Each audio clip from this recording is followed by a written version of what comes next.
আচ্ছা, সত্যি করে বলুন তো, আপনি আমি কি ভালো মানুষের পক্ষ নিই সবসময়? আপনার আমার চারপাশে আমরা আশা করি যে সবসময় ভালো মানুষ থাকুক, কিন্তু আমরাই কিন্তু সেই ভালো মানুষের পক্ষ নিই না, খারাপ মানুষের পক্ষই বেশিরভাগ সময় নেই কিন্তু।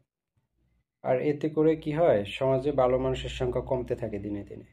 এবং যে অল্প কিছু ভালো মানুষের সংখ্যা থাকে, তারাও হতাশাগ্রস্ত হয়ে কিংবা বাধ্য হয়ে, তিক্ত বিরক্ত হয়ে একটু একটু করে খারাপ দিকে চলে যেতে শুরু করে।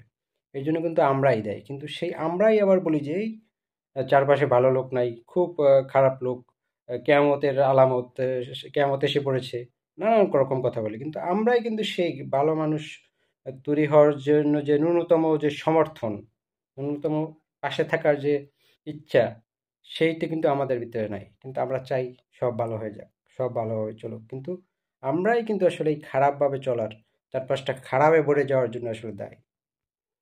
ধর্মেও কিন্তু আছে, অন্যায় দেখলে কিংবা খারাপ দেখলে তুমি যদি সরাসরি বাধা না দিতে পারো, মনে মনেই সেটাকে ঘৃণা করো, কিংবা দূর থেকে সেটা বাধা দেওয়ার কিংবা সেটা যেন বন্ধ হয় সেটার একটা চেষ্টা করো।